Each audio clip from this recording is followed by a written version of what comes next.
Hello friends, नमस्कार। देखिए साथियों, कक्षा 10 की पुस्तक हम पढ़ रहे थे और उसमें हमने 4 पार्ट जो हैं वो कंप्लीट पढ़ लिए थे। तो आज हम पढ़ेंगे अध्याय नंबर 5 और जिसका नाम है कृपाराम खिड़िया। तो साथियों, जिन साथियों ने अभी तक हमारे पिछले वीडियो नहीं देखे हैं वो चैनल में जाकर के प्लेलिस्ट में देख सकते हैं, या फिर सीधा ही जो है इस वीडियो के नीचे जो है उन वीडियो का लिंक दिया हुआ है, वहां से भी आप सीधा देख सकते हैं। तो मित्रों, बहुत इंपॉर्टेंट है, कक्षा 10 की पुस्तक है राजस्थान माध्यमिक शिक्षा बोर्ड की। और जो हमारे साथी कक्षा 10 में पढ़ रहे हैं वो इस वीडियो को पूरा देखें और लाभ उठाएं, क्योंकि व्याख्या पूछी जा सकती है, प्रश्न पूछे जा सकते हैं। और वे साथी जो हिंदी विषय से शिक्षक बनना चाहते हैं आरपीएससी द्वारा, यानी कि राजस्थान पब्लिक सर्विस कमीशन द्वारा, तो वो उनके लिए भी यह उनके सिलेबस में शामिल है। तो वीडियो को पूरा जरूर देखना और अच्छी लगे तो अपने साथियों तक भी जरूर पहुंचना। और अगर चैनल पर पहली बार आए हो तो चैनल को सब्सक्राइब कर लेना। तो साथियों, सबसे पहले पढ़ते हैं इसका हम जीवन परिचय। देखिए मित्रों, कृपाराम जी खिड़िया को वैसे एक बार हम पहले मैं इसको पढ़ा चुका हूँ। अगर आपको इसकी और डिटेल से इसको पढ़ना हो एक्स्ट्रा, जो कंपटीशन के लिए पढ़ रहे हैं, तो आप प्ले लिस्ट में जाकर के जीवन परिचय की जो है स्पेशल वीडियो उसमें देख सकते हैं। यहाँ पर सिर्फ हम इसका पाठ के हिसाब से इसको पढ़ेंगे। तो देखिए साथियों, कवि कृपाराम खिड़िया का जीवन परिचय। कवि कृपाराम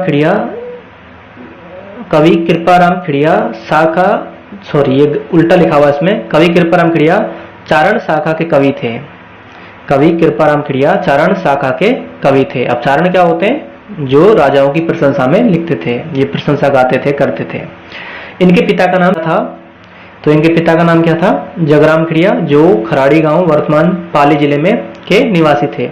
सीकर नरेश देवी सिंह एवं उनके पुत्र राव राजा लक्ष्मण सिंह ने इनकी प्रतिभा एवं विद्वता से प्रभावित होकर इन्हें क्रम से महाराजपुरा और लक्ष्मणपुरा गांव की जागीर प्रदान की थी।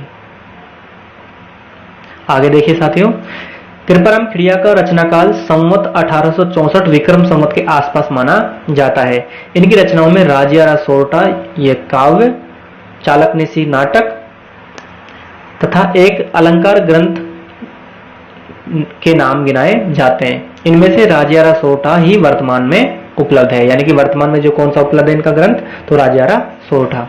राजियारा सोरठा ग्रंथ कवि ने अपने सेवक राजाराम राजिया को संबोधित करते हुए लिखा है। राजाराम राजिया कवि का विश्वास पात्र एवं सेवाभावी सेवक था। राजाराम निसंतान था, यानी कि इसके कोई संतान नहीं थी, इसलिए वह बहुत उदास रहता था कि मरणों उपरांत कोई उसका नाम लेवा भी नहीं बचेगा। यह किसने कहा था? राजाराम, जो कि क्या था? कृपाराम खिड़िया जी का सेवक। तब इन्होंने कहा था कि जब मैं मर जाऊंगा तो मेरा कोई नाम लेने वाला भी नहीं बचेगा। तो उसके बाद जो है ये भारत के एकमात्र ऐसे कवि हैं कृपाराम जी, जो इन्होंने अपने सेवक के लिए लिखा था। तो इन्होंने जो है क्या किया, इनके ऊपर ही रचनाएं लिखी। तब कवि ने उसे आश्वस्त किया कि वह अपनी कविता द्वारा उसे अमर बना देंगे, यानी कि किसे अमर बनाएंगे? राजाराम राजिया को, कि अपनी कविता से उसे अमर बना देंगे, कि सारी दुनिया उसका नाम याद रखेगी। तब कवि ने राजिया को संबोधित कर नीति के सोरठे रचने शुरू किए और इसमें लगभग 140 सोरठे मिलते हैं। यानी कि इस कवि ने जो है हर अपने सोरठे में अंत में जो है राजिया को ही संबोधित किया था, और ये वो ही राजिया है जो इनका सेवक था। अब देखिए साथियों आगे, तो ये कितने सोरठे मिलते हैं? 140। राजियारा सोरठा राजस्थानी भाषा में संबोधन नीति काव्य की प्रथम रचना मानी जाती है। संबोधन नीति की कौन सी रचना? प्रथम। इसमें डिंगल भाषा का प्रयोग हुआ है। तो कौन सी भाषा का प्रयोग हुआ है? डिंगल। और ये डिंगल पिंगल भाषा के प्रमुख कवि थे। सोरठा छंद है। तो साथियों, ये जो राजियारा सोरठा, तो सोरठा क्या है? छंद है, तथा वैण सगाई मुख्य अलंकार है। इनकी सहजता, सरलता एवं सरसता तथा प्रसाद गुण युक्तता के कारण राजियारा सोरठा लोक समाज में बहुत प्रचलित है या प्रसिद्ध है। तो साथियों, ये था इनका जीवन परिचय। आप जीवन परिचय जरूर याद रखना। अब देखिए पाठ परिचय। संकलित अंश में कवि ने हिम्मत एवं पराक्रम का महत्व, सदसंगति का लाभ, आपदा से पूर्व प्रबंधन के महत्व को स्पष्ट किया है। इनमें मानव जीवन में वाणी को महत्वपूर्ण बताते हुए सोच समझकर एवं मधुर वचन बोलने का उपदेश दिया है। कवि के अनुसार एक आदर्श समाज में गुणों की पूजा होनी चाहिए। इन सोरठों में कवि की विद्वत्ता, बहुयज्ञता एवं अनुभव की व्यापकता प्रकट होती है। तो साथियों, ये एक पाठ परीक्षा था। अब हम चलते हैं इसके सोरठे पर। मित्रों, ये है इनके सोरठे और क्या नाम है इनका? राजियारा सोरठा। अब देखिए, पहले आपको प्रसंग लिखना आना चाहिए, क्योंकि प्रसंग जो है इसके एक्स्ट्रा आपको नंबर मिलते हैं। क्योंकि आपने देखा होगा जब आप प्रसंग करते हैं कक्षा 10 में या 12 में, तो आपको जो है अंक डिवाइडेशन हुआ होता है, उसमें 1 + 2 + 1 कुछ ऐसा करके आता है, यानी कि कुल 4 नंबर की आपकी व्याख्या आती है, जिसमें 1 + 2 + 1। ये 1 नंबर किसका होता है? प्रसंग का। 2 नंबर व्याख्याकार। 1 नंबर किसका होता है साथियों? विशेष का। तो प्रसंग लिखना आप सीखिए। अब देखिए, इस क्रिया को संबोधित करते हुए कहते हैं कि हे राजिया, गुण अवगुण जिन गांवों की, जिस गांव में गुण और अवगुण की कोई पहचान नहीं होती, यानी कि ना उस गांव में कोई उसको समझता है और ना ही उसको कोई जानता है, उन नगरी विच ना हो रोही आची राजिया, कि साथ कि हे राजिया, उस नगरी से अच्छा है कि किसी आप रोही यानी निर्जन वन में जाकर के रहने लग जाएं या बस जाएं। तो समझ में आ गया होगा साथियों। एक बार फिर से देखिए, कवि राजाराम राजिया जो है कवि कृपाराम खिड़िया अपने सेवक राजाराम राजिया को संबोधित करते हुए कह रहे हैं कि हे राजिया, जिस नगरी में गुण और अवगुण को कोई ना समझता है ना सुनता है, उस नगरी से अच्छा है कि आप किसी निर्जन वन में जाकर के बस जाएं। भाव यह है मित्रों कि अगर हम किसी के साथ अच्छा करते हैं तो भी उस गांव में उसकी कोई पहचान नहीं होती, और अगर हम बुरा करते हैं तो भी पहचान नहीं होती। तो इस वजह से जो उस गांव को छोड़ देना चाहिए। तो नेक्स्ट देखिए साथियों, नेक्स्ट सोरठा। कारज सरे न कोय, बल पराक्रम हिम्मत बिना, हल कार्य ही होए रंगा साल्या राजिया। कारज सरे न कोय, बल पराक्रम हिम्मत बिना। कवि कह रहा है कि हे राजिया, बिन पराक्रम के, बिन हिम्मत के और बिन बल के कोई भी काज नहीं होता है, कि बिना हिम्मत और बिना बल के कोई कार्य नहीं होता। ठीक वैसे ही जैसे रंगा स्याला, स्याला मतलब स्याल होता है, जिसको कई जगह गादड़ा कहते हैं, कि जैसे वो हलकार्य है मतलब ललकारता है, लेकिन उसके चिल्लाने से या ललकारने से किसी को कोई फर्क नहीं पड़ता। भाव यह मित्रों की है, और अगर जिस इंसान में बल पराक्रम नहीं होता उसकी कोई कीमत नहीं होती है, यह कवि कहते हैं। तो आगे देखिए साथियों, मिले सिंह वन महा, किण मृगा मृगपत कियो, जोरावर अति जहां उरे उरद गतराजिया। अब कवि कहता है कि हे राजिया, जो सिंह का मतलब क्या होता है? शेर, और वन का मतलब वन, और महा का मतलब में, कि हे राजिया, वन में क्या मिलते हैं? शेर मिलते हैं। किण मृगा मृगपत कियो, और उस शेर को मृगपति कहा जाता है, यानी जानवरों का क्या कहा जाता है? राजा। सभी जानवरों का राजा किसको कहा जाता है? आपने सुना होगा, शेर को कहा जाता है। लेकिन जो है इस बात को जो जंगल के जो अन्य जो जानवर हैं वो इस बात को नहीं मानते हैं, लेकिन जो शेर है वो अपने जोर से, यानी कि अपने शक्ति से जो है क्या बन जाता है? किंग बन जाता है, राजा बन जाता है। ठीक वैसे ही जोरावर अति जहां उरे अरद गतराजिया, कि हे राजिया, जिसकी भुजाओं में जितनी ताकत होती है वो इस संसार में क्या करता है? उच्च स्थान को प्राप्त कर लेता है, यानी कि वही जो है इस धरती पर क्या करता है? राज करता है, शासन करता है। तो साथियों, समझ में आ गया होगा। अगर वीडियो अच्छी लगे तो लाइक कमेंट शेयर जरूर करना। चैनल पर पहली बार आया तो चैनल को सब्सक्राइब भी कर लेना। अगला देखिए सोरठा नंबर 4। आछा जुद अणपार, धार खगा सन्मुख दसे, भोगे हुए भरतार, रसा जी के नर राजिया। अब कवि कह रहा है कि हे राजिया, आछा जुद, युद्ध का मतलब युद्ध, कि अच्छा युद्ध तो जो है आर पार का ही होता है।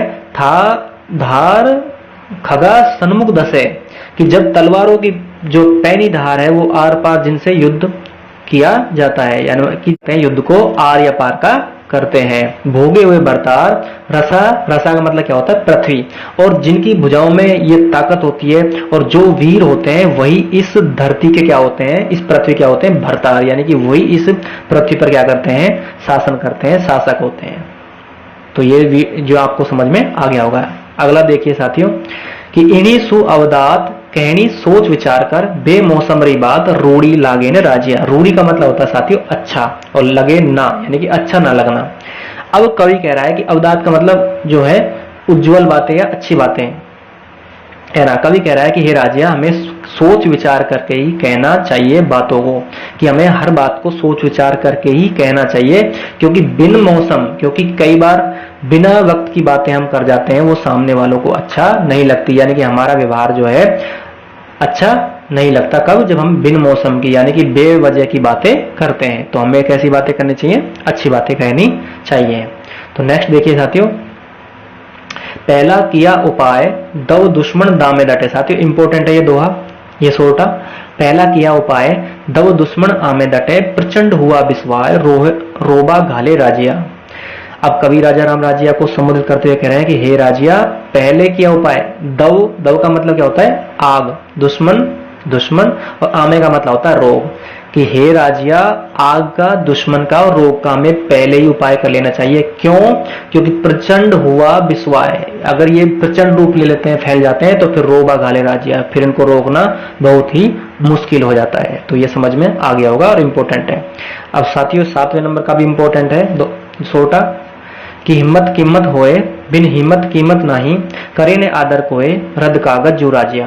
अब कवि कहता है कि हे राजिया, इस संसार में हिम्मत की क्या होती है? कीमत होती है, बिना हिम्मत के उसकी कोई कीमत नहीं होती, और ऐसे इंसान का कोई आदर नहीं करता, वह एक रद्दी कागज के भांति होता है।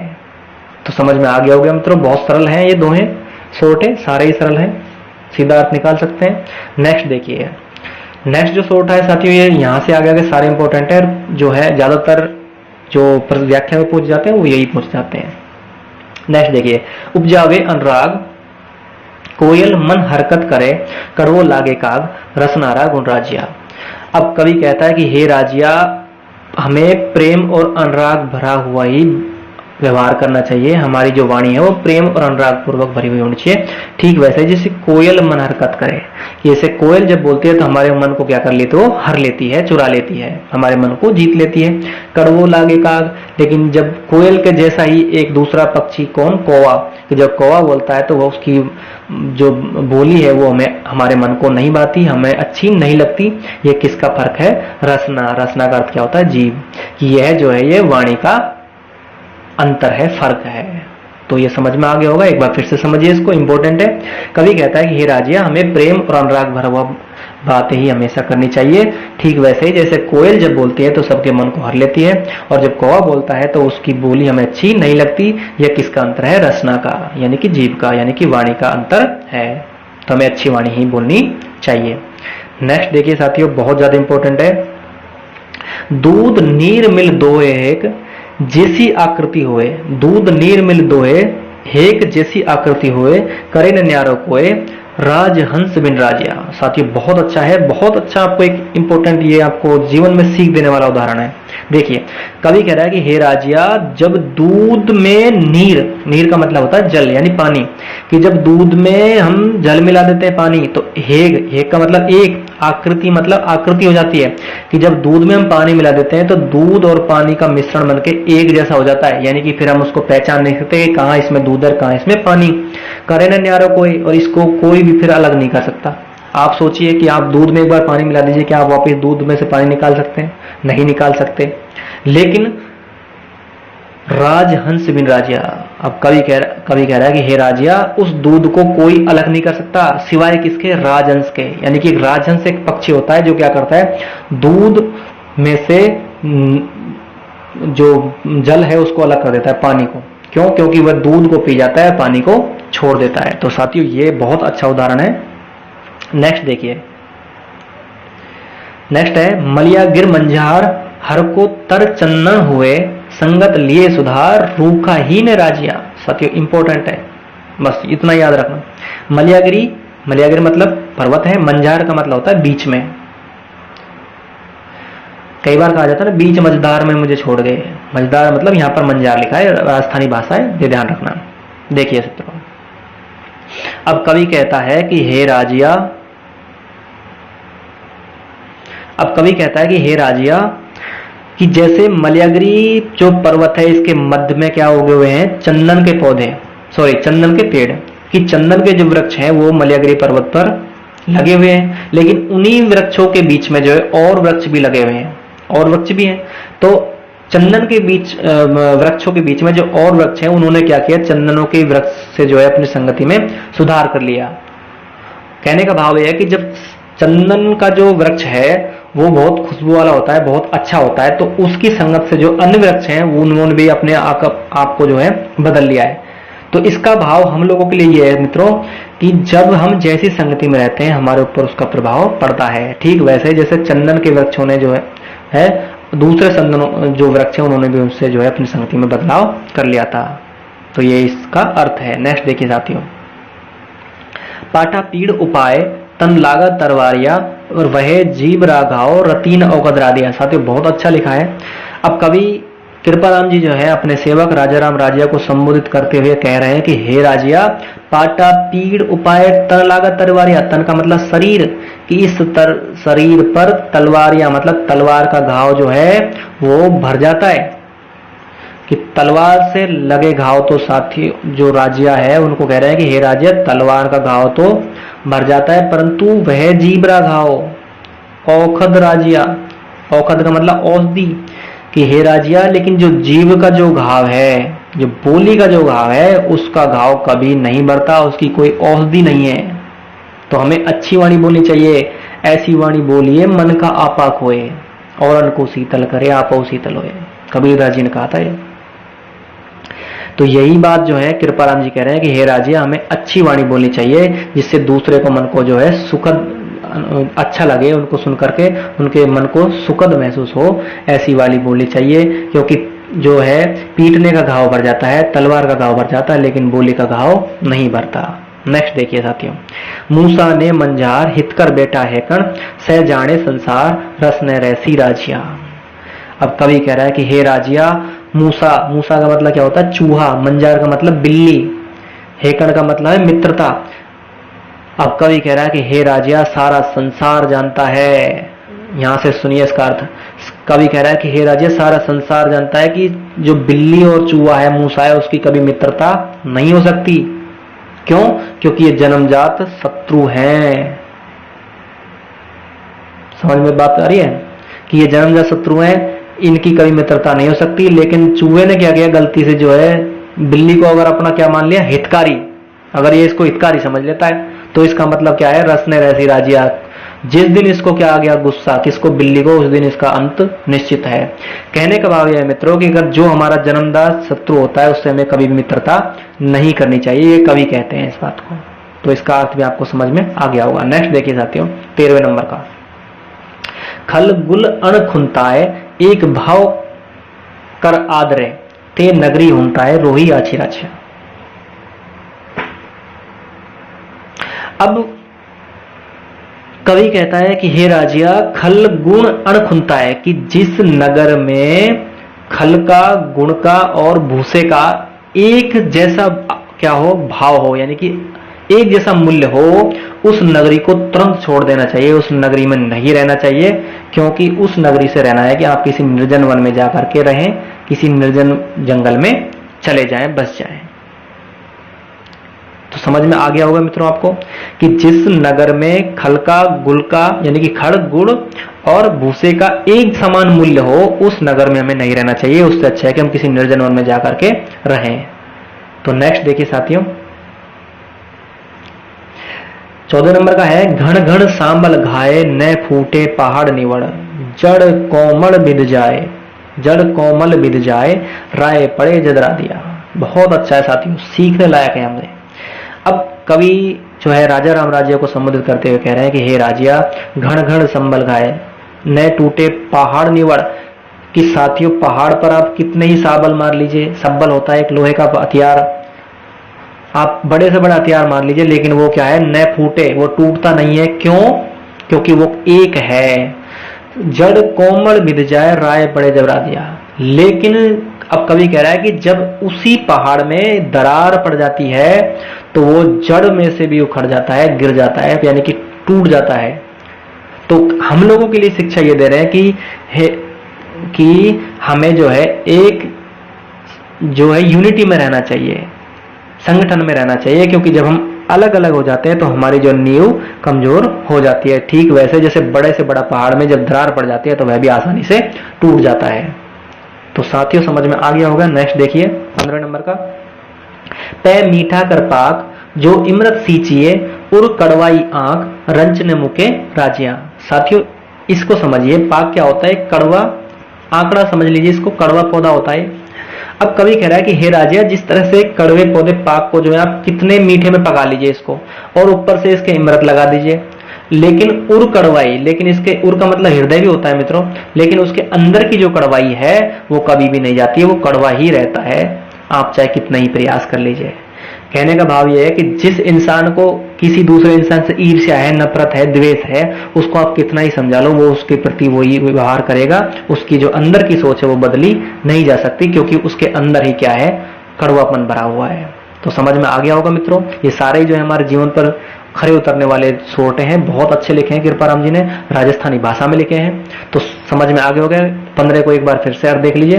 कवि कह रहा है कि हे राजिया, जिस तरह से कड़वे पौधे पाक है इसको आप मीठे में पका लीजिए, ऊपर से इमरत लगा दीजिए, लेकिन उसके अंदर की जो कड़वाहट है वो कभी खत्म नहीं होती, क्योंकि वो अंदर से ही कड़वा होता है। ठीक है मित्रों, तो ये साथियों आज का हमारा पाठ था। आप एक बार इसके कठिन शब्दार्थ देख लीजिए, आप इनको पढ़ लेना, ये भी आपको पता होना चाहिए। स्क्रीनशॉट लेना चाहे ले लीजिए। और देखिए यहां से आगे गए,